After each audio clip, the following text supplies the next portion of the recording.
Bismillahirrahmanirrahim. Alhamdulillahi Rabbil Alamin. Wassalatu wassalamu ala ashrafil anbiya'i wal mursalin. Nabiyina Muhammadin wa ala alihi wa sahbihi ajma'in. Assalamualaikum warahmatullahi wabarakatuh. So ngayon insyaAllah, yung pangalawang kabanata do sa Dalil at-Talib tungkol sa fasting inga sa Kitabus Siyam. Wa syartu wujubis sawmi arba'atu asya. Ang kondisyon na magiging obligado sa sinuman ang pag-aayuno ay apat na bagay. Kasi meron ditong apat na tinukoy. Al-Islamu wal-bulugu wal-aqlu wal-kudratu alayhi. Ang pagiging Muslim ng tao, pag Muslim, wajib mag-fasting. Pero dapat siya ay nasa hustong edad. Balig, ibig sabihin nasa edad ng pagbibinata at pagdadalaga. Pataas. Siyempre siya ay may akal, siya ay mayroong matinong pag-iisip. At ang kudra, dito. Ngayon, hindi nababanggit dito yung isang madalas na nababanggit, yung khalin an mawani, na wala siyang anumang katangian na maipagbabawal sa kanyang pag-aayuno katulad ng nifas at haid. Pero itong apat na ito yung pangkalahatan ng mga kondisyon. Katulad sa sala. Diba sa mga kondisyon ng sala, minsan ang binibilang lang 5. Dukhuli waqtiha, istiqbalul qibla, satrul aura, an-niyya, at tahara. 5 lang. Pero kasama rito, kasama sa mga syurutus sala, itong 4 na ito. Kasi pangkalahatan ito ng mga kondisyon sa lahat ng mga gawaing pagsamba. Sa lahat ng mga gawaing pagsamba. So dito, unang tinukoy yung pagiging Muslim ng tao.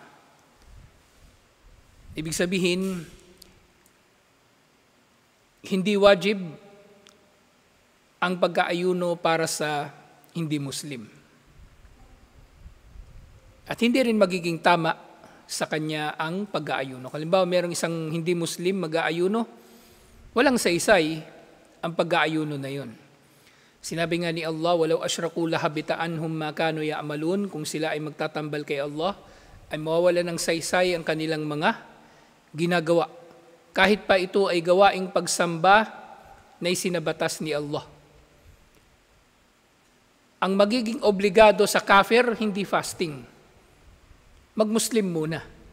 Okay? Mag-Muslim muna siya. Gusto niya mag-fasting, mag-Muslim muna siya. Mag-Muslim muna siya. Ngayon, halimbawa, merong kafir gusto niya mag-fasting, susubukan niya yung fasting ng mga Muslim. Hindi rin naman natin siya pwedeng pagbawalan. Bahala siya, gawin niya yung gusto niya, pero yun nga, gawin natin itong daan upang makarating sa kanyang da'wah, insyaAllah. Na ang fasting niya ay hindi magagantimpalaan katulad ng gantimpala nito sa Muslim na nagpa-fasting. Dahil merong, kumbaga, nagbabawal sa kanya na makatanggap ng gantimpala at ito ang shirk, pagtatambal kay Allah. So hindi nga siya, ang kafir hindi siya obligado na mag-fasting at hindi rin siya uutusan na mag-fasting at hindi magiging tama ang kanyang fasting. Hindi ito sahih, hindi ito makbul at hindi ito ma'jur. Hindi ito tama, hindi ito tanggap at hindi ito magagantimpalaan. Mag-fasting man siya. Pero syempre, katulad ng iba pang mga gawaing pagsamba, ang kufar ay tutuusin din sa mga gawaing pagsamba na hindi nila nagawa dahil hindi sila Muslim. Di ba merong ayah, yung sinasabi ng mga scholar, bagaman yung ayah na yon ang sinasabi dun sala, applicable ito sa lahat. Ma salakakum fi sakar qalu lam nakum minal musallin. Ano ang naging dahilan at itinapon kayo sa impyerno? Sasabihin ng kufar, hindi kasi kami nagsasala. Hindi kasi kami nagsasala. So itatapon din sila sa impyerno at idaragdag sa kanilang parusa ang hindi nila pagsasala at ang iba pang mga gawaing pagsamba. Okay? Hindi ito, kumbaga, kung hindi sila nag-ayuno, hindi sila nag-fasting, hindi sila nagsala, hindi sila tutuusin sa mga ito, tutuusin pa rin sila. Kahit hindi sila nag-Muslim. Tutuusin pa rin sila kahit hindi sila nag-Muslim sa araw ng paghuhukom. Bagaman sa mundo ay walang anumang hukom sa kanila na pag-oobliga. Halimbawa, merong hindi Muslim sa bansa ng mga Muslim, hindi yun pwedeng pilitin magsala. Hindi yun pwedeng pilitin mag-fasting. Pero siyempre, igagalang nila ang kung anumang mga sha'air, mga sagisag ng Islam na may kinalaman sa mga ito. Kapag oras ng sala, dapat tahimik sila. Kapag oras ng fasting, hindi sila pwedeng hayagan na kumakain at iba pang mga ganitong bagay. So hindi obligado ang fasting sa hindi Muslim. Ang ituturo sa kanya ay mag-Muslim muna siya at saka siya mag-fasting. Ngayon kung gusto naman niya, di subukan niya. Pero gawin natin itong pinto ng da'wah, inshallah. Pangalawang kondisyon, al-bulug. Al-bulug, meron itong mga palatandaan. So para sa mga babae, unang-una, yung buwan ng dalaw. Sa mga lalaki, yung wet dreams at yung pagkakaroon ng Adam's apple. At pareho sa lalaki at babae, yung pagtubo ng pubic hair. Okay? Sa kilikili, sa private parts, ganun. Ngayon, kung wala itong mga ito, kasi may taong ganun, di ba? Maaring di sila daratnan pa ng buwan ng dalaw. Kung aabot na sila sa edad na 15 taon, considered na sila na balig, kahit wala sila nung mga palatandaan na ito ng adolescence. Balig pa rin sila na may tuturing. 15 o alinman sa mga natukoy ko ang mauna, sila ay may tuturing ng nasa hustong edad. Al-aqlu, ang matinong pag-iisip. Ang pagiging Muslim at ang bulog at ang akal ay merong pare-pareho o nagkakapare-pareho kung bakit kondisyon ito. At ang walang taglay na ganitong kondisyon ay hindi dapat mag-fasting. Kasi ang tatlo na ito, o ang sino mang wala sa kanila, ang tatlong ito nang magkakasama, Islam, bulog at akal, kahit mawalan kahit isa lang dito, hindi magiging obligado sa kanyang fasting dahil mawawala sa kanya ang kakayanan na magniya, magintensyon. Okay? Yung kafir, hindi naman niya naintindihan kung anong niya. Yung balig, kahit siya ay nasa edad ng tamyiz, hindi niya rin maintindihan ng maayos ang niya. Yung baliw, lalo na yun, hindi siya makakaintindi ng kung ano ang niya. So, yung akal ay isa sa mga kondisyon. Ngayon, balikan natin yung Islam.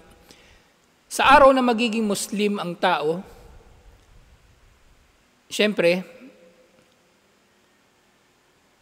kailangan na sa kanya yung fitr na, hindi fitr, yung imsak. Kailangan na niyang hindi kumain. Halimbawa, magmumuslim siya ng tanghali sa araw ng Ramadan. Sisikapin niya na hindi na siya kumain sa oras na yun hanggang sa paglubog ng araw, hanggang sa oras ng Maghrib. Hanggang sa oras ng Maghrib. Kaya nga, bago pa man dumating ang tao sa edad ng bulog, ay dapat sanayin na ang bata na mag-fasting. Katulad lang din sa sala. Katulad lang din sa sala. Utusan ninyo sila na magsala sa edad na 7 taon at paluin na ninyo sila sa edad na 10. Paluin na ninyo sila sa edad na 10. Pero syempre, pagpalo na ito ay darbo ta'dib, hindi darbo ta'dib. Ta'dib, ibig sabihin, pagdidisiplina, hindi ta'dib na pagpaparusa. Agad din yung akal, halimbawa, merong tao na merong yung hindi permanente yung kanyang pagiging baliw. Minsan nagkakaroon siya buwabalik siya sa matinong pag-iisip. At minsan ulyanin. So sa mga panahon na siya ay matino, obligado sa kanya ang mag-fasting, inshallah. Obligado sa kanya ang mag-fasting, inshallah. Halimbawa, bago mag-Fajr, matino siya, nakapag-intention pa siya na mag-fasting, tapos tanghali, nawala siya sa isip niya, at bago mag-iftar, bumalik siya sa pag-iisip niya. Pero yung baliw talaga, sintuloy-tuloy na pagiging baliw, yung pagiging mentally retarded, so yun ay permanente na kawalan ng pag-oobliga sa kanya na mag-ayuno, inshallah. Yung kudra, ito yung physical na kakayanan na mag-ayuno. Okay? Ibig sabihin, meron siyang malusog na pangangatawan na kaya niyang hindi kumain at uminom sa buong maghapon ng pag-aayuno, na hindi siya maapektuhan ng pag-aayuno na ito sa masamang epekto. Hindi magkakaroon ng masamang epekto sa kanyang pag-aayuno. Ano-ano yung mga tao na maaring masabi na wala silang kudra sa pag-aayuno? Siyempre may malalalang sakit. May malalang sakit, kailangan uminom ng gamot. Regularly inom ng gamot. Okay?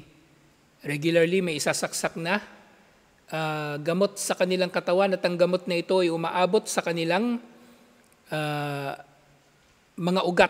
Ibig sabihin, ito ay nagdadala ng sustansya sa kanilang katawan. Kasi hindi lahat ng injection ay dumidiretso sa ugat. May mga injection na nasa laman lang, halimbawa vaccination. So maari yun, hindi nakasira ng pag-aayuno, inshallah.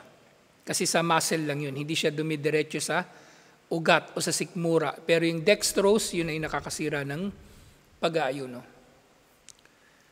Ganyan din yung may mga malalang sakit, halimbawa ulcer na malala, na hindi pwedeng yung tao ay nagugutom, dahil kung hindi, masyadong acidic yung kanyang tiyan, magiging masakit ang kanyang tiyan. So maaring hindi na siya mag-fasting. At syempre yung mga may sakit, dalawang klase ito. Yung yurja bur'uhu, wala yurja bur'uhu. Yung inaasahan nagagaling pa siya, at yung hindi inaasahan nagagaling pa. Permanente na yung sakit niya. Yung inaasahan nagagaling pa siya, halimbawa may lagnat, may trangkaso, maaaring hindi siya mag-ayuno sa mga araw na may lagnat siya para bumilis ang kanyang paggaling. Pero yung mga maaaring hindi nagagaling, yun nga, yung may mga malalang sakit na ng ulcer, mga malalang diabetes, ano pa ba? Sakit sa kidney, halimbawa. May mga araw kaya niya mag-fasting, o maaaring gawin niya yun. Pero sa mga araw na, kumbaga, o kung talagang sabihin na natin magiging malala lang ang kanyang sakit, wag na siya mag-ayuno. Wag na siyang mag-ayuno. Katulad dun sa aya, huwag ninyong itatapon ang inyong mga sarili patungo sa kapahamakan sa pamagitan ng inyong mga kamay. So hindi pwedeng ang pag-aayuno ay magdudulot ng pinsala sa tao. So maaari din na yung walang kudra sa pag-aayuno, yung matanda, yung sobrang tanda. So pwede rin, inshallah. Ngayon, hindi rin nabanggit sa mga kondisyon dito, 4 lang kondisyon dito: Islam, bulog, akal, at yung kudra. Yung ikama, yung pagiging mukim, yung hindi ka traveler, hindi na siya binabanggit sa mga kondisyon. Kasi understood na siya na actually kahit hindi ka mukim, kahit traveler ka, pwede ka naman mag-fasting kung gugustuhin mo. Okay? Ang pagiging musafir ay hindi nagbabawal sa tao na mag-ayuno. Hindi haram na mag-ayuno ang musafir. Ang haram na mag-ayuno, yung may haid at yung may nifas. Sila lang. Ang haram na mag-ayuno, yung may haid at may nifas. Yung ikama, yung pagiging mukim, hindi na sinabi o hindi na ibinilang sa mga kondisyon, alhamdulillah. Faman adjasa anhu likabirin, sino man ang magiging mahirap para sa kanya ang fasting katulad ng matanda.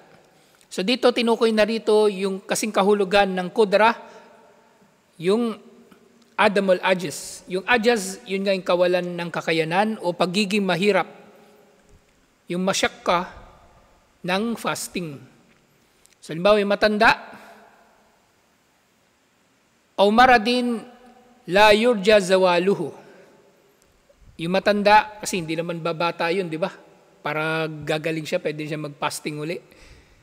At yung may sakit na hindi na inaasahan na siya ay gagaling pa. So sila yung mga maaring hindi na mag-fasting. Yun nga, faman ajaza anhu likabirin o maradin la yurja zawaluhu, at magkasing kahulugan ito sila ng la yurja bur'uhu, aftara. Sila ay hindi na magpa-fasting, sila ay kakain na, kumbaga, kahit oras ng pag-aayuno. Wa at'ama an kulli yawmin miskinan muddabur aw nisfa sa'in min gayrihi. So ang gagawin na lamang ng matanda at ng tao na may sakit na hindi nagagaling ang kanyang sakit ay fidya. Ito na yung fidya na tinatawag. Yung it'amu miskin. Kung 30 days ang fasting sa Ramadan, sa taon na yon 30 na miskin yung pakakainin niya. At ang kanyang ipapakain, syempre, ay pagkain na normal na kinakain doon sa lugar nila. Okay? Normal na pagkain doon sa lugar nila. At dito, binanggit yung muddabur, yung mud, kumbaga isang dakot ng bur, ng trigo. O kung walang trigo dito, kasi ang trigo sa atin dito sa Pilipinas, ini-import pa natin. Sa Ukraine, sa Russia, sa ibang bansa. Yun ang mud, yung isang dakot ng tubig. At yung mud na yun, yun din ang sukat ng dami ng tubig na kaya ni Propeta Muhammad sallallahu alaihi wasallam na magwudu. Parang isang basong tubig lang kaya niyang magwudu sa pamagitan ng isang mud ng tubig. Yun ang mud na tinatawag. Yung sa naman na tinutukoy, ito naman yung kasing apat na mud ang katumbas nito. Apat na mud ang katumbas. Apat na dakot. Ito na yung sa na sukat o timbang ng zakatul fitr na 2.5 kilos hanggang 3 kilos. Yun yung sa na tinatawag. Ngayon, bakit magkaiba rito? Bakit kapag bur, isang dakot lang? Pero bakit kapag ibang pagkain, apat na dakot? Actually, sa usapin na ito, mas matibay ang pananaw na pare-pareho lang ito. Trigo man yung ipapakain mo sa tao, o munggo, bigas, o iba pang butil, ibibigay mo ito sa kanila sa timbang ng sa, hindi sa timbang ng mud. Naintindihan nyo? Kasi yung it'am miskin, pwede itong mangyari o ibigay sa tao ng hilaw. Pwede itong ibigay ng hilaw. Not necessarily luto. Kasi yung iba nahihirapan, kasi hindi nila alam na pwede palang magbigay ng hilaw na pagkain. Parang zakatul fitr, hindi nila alam. Kaya nahihirapan sila, araw-araw tuloy, nagluluto sila. Pwede ka magbigay ng hilaw na pagkain. Kung magpapakain ka ng luto, pwede rin, walang problema na magbigay ka ng luto. Pero syempre itong pagpapakain na ito ng miskin, so ang pakakainin mo, miskin talaga. Hindi yung yung mayaman o kumbaga hindi naman siya naghihirap sa buhay. Basta nagtawag ka lang ng tao, hindi. Mas priority ang miskin. Ngayon kung wala talagang miskin sa lugar na yun, pwede na yung medyo nakakaangat, pero piliin mo pa rin yung pinakamahirap sa pamayanan na yun, inshallah. Ngayon kung wala talaga, kasi puro mayaman tao dun, parang dito, sa ibang lugar pwede ka rin magpakain, inshallah. Pero priority na pakainin yung pinakamalapit sa iyo, inshallah. Priority na pakainin yung nasa jamaah ninyo, inshallah. Miskin. So, sa bawat araw ay isang miskin. Ngayon, Pwede bang mangyari, di ba 30 days yung Ramadan, di ba? Di ba araw-araw magpapakain siya ng, yung luto talaga na pagkain, ibibigay niya. Araw-araw, may bibigyan siya ng isang tao, pwede rin. Pwede niyang gawin yun. O kaya pagkatapos na ng Ramadan, sa kanya ibibigay yung 30 na sa ng bigas dun sa isang tao, pwede rin. Basta ang mahalaga ay makompleto ang sa na ito. Ang pagbabayad nito ng fidya, not necessarily within the month ng Ramadan na yun. Okay, kahit lumipas pa siya, walang problema. So, halimbawa niyan, kung 30 days ang Ramadan, ang fidya hindi isang sa, kalahating sa. So, sa kalahating sa, kung ang isang sa ay 3 kilos, okay, sa kalahating sa, 1.5 kilos. So, ang 30 days na fidya, 45 kilos na bigas kung ibibigay mo ito bilang bigas o ano pa mang butil na pwedeng ipambayad sa fidya. Pagkaing butil na pwedeng ibayad sa fidya. Kung gusto mo hati-hatiin mo siya sa iba-ibang tao o kung isang tao lang yung pagbibigyan mo, sapat na yon bilang fidya, inshallah. Sapat na yun bilang fidya, inshallah. So, yung unang natukoy kanina, yung syurutu wujub. Kanino magiging wajib ang pag-aayuno? Okay, 4. Sa Muslim, sa nasa hustong edad, sa nasa matinong pag-iisip, at mayroong kakayanan dito. At kailangan kompleto itong 4. Mawala ang isa, hindi wajib sa kanya ang pag-aayuno. Ngayon, meron pang ibang syurut na tinatawag. At ito yung tinatawag na syurutu sihatihi, ang mga kondisyon para matukoy na tama ang kanyang pag-aayuno. Kasi nga, ang pagiging tama ng isang gawaing pagsamba, di ba tinukoy ko kanina, ito ay dapat na makbul, ito ay dapat na sahih, tama, ito ay dapat makbul, tanggap ni Allah, at ito ay dapat na maajur, may gantimpala, inshallah. So kanina yung mga wajib sa kanila ang mag-fasting. Pero sa syurutu sihatihi, sa mga kondisyon nito na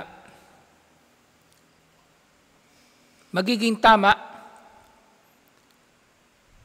ang fasting ni naman, yung 4 na yon at idadagdag dito yung khalin an mawani. Dito na siya papasok. Yung wala siyang haid at wala siyang nifas. Wala siyang buwan ng dalaw at wala siyang pagdurugo matapos ang kanyang panganganak. So kabilang narito nga, idinadagdag dito ng mga scholar,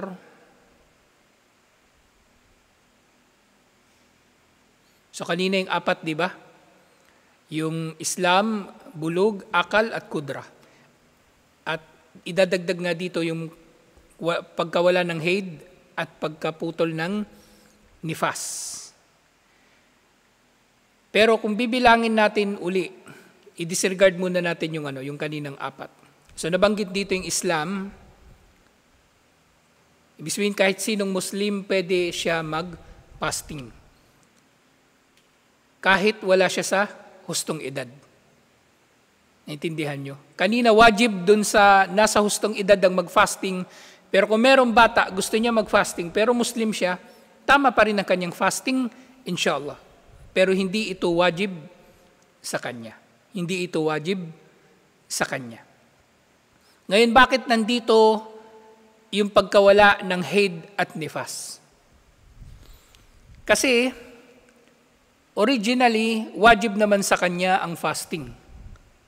Pero, bawal sa kanya mag-fasting habang siya ay may buwan ng dalaw kahit gustuhin pa niya na mag-fasting. Bawal sa kanya mag-fasting kahit gustuhin pa niya na mag-fasting. So, yun yung pangalawa, pangatlo. Pang-4 at tamyiz, ito na. Kaya sabi ko, disregard muna natin yung, may kinalaman lang din yun dun sa 4 kanina. Yung Islam, yung bulug, yung akal at yung kudra. Pero para ma-distinguish pa natin ito, so dito nababanggit yung tamyiz na actually may kinalaman sa bulug. So yung tamyiz, fayajibu ala waliyi al-mumayyiz al-mutik lisawmi amruhu bihi.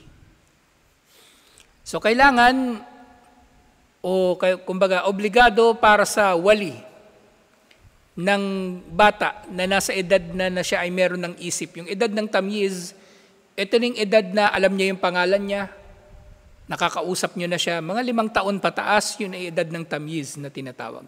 Bago magbulug, yun ang sinasabing tamyiz.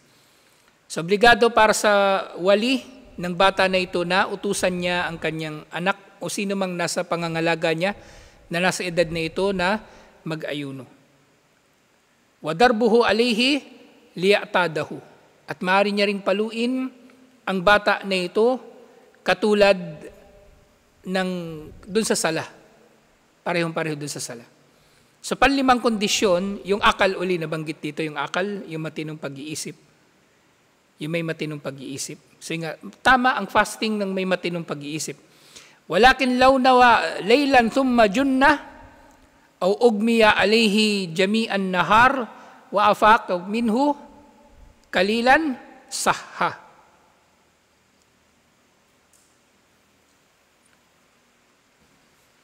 So ito pala yung sagot doon sa tanong kanina. Kung meron daw tao na matino yung pag-iisip niya ng bago mag-fajr at siya ay naging baliw sa buong maghapon at siya ay naging matino muli. Siya ay naging matino muli, magiging tama ang kanyang pag-aayuno. Tama ang kanyang pag-aayuno. Pero hindi nga wajib sa kanya ang mag-ayuno. Pero ang ibig sabihin dito, tama na kung hindi siya kakain kahit siya ay baliw, kasi nakapag-intention na siya bago mag-fajr, bago pa siya mabaliw sa araw, tama ang kanyang pag-aayuno, inshallah. At kapag sinabing tama, sahih, maaaring ito ay makbul kay Allah at maaaring ito ay ma'jur na rin kay Allah, inshallah. Yung sinasabi ko kanina, na maaaring hindi matatanggap, kumbaga, maaaring hindi na mabibilang yung kanyang pag-aayuno kung ganun palagi yung kanyang kalagayan. Okay? Kung ganun palagi yung kanyang kalagayan, na maaaring hindi na siya talaga nakaka-function ng maayos. Na kaunti na lang ng panahon yung may matino siyang pag-iisip. Pero yung ganito, minsan lang, maaaring sahih ang kanyang pag-ayuno, inshallah. Ibig sabihin dito, hindi natin siya kailangan pagbawalan na mag-ayuno. At yung sadis, pang-anim an-niyah, minal layli likulli yawmin wajibun. At syempre, kondisyon upang maging tama ang pag-aayuno rin o kondisyon na masasabi na tama ang pag-aayuno ng sinumang tao ay kapag siya ay nakapag-niyah, inshallah. So sinumang Muslim, tama ang kanyang fasting, inshallah. Sinumang walang buwan ng dalaw, walang nifas, nasa edad ng tamyiz, pataas, may matinong pag-iisip, at merong niyah, nakakapag-niyah, tama ang kanyang fasting, inshallah. So tutuloy natin ito bukas, inshallah. So hinihimay natin yung mga usapin dito sa fasting, inshallah, nang sa gayon, halimbawa, wala kayong mapagtatanungan, alam ninyo ang gagawin, inshallah. So hanggang dito na lang. Assalamualaikum warahmatullahi wabarakatuh.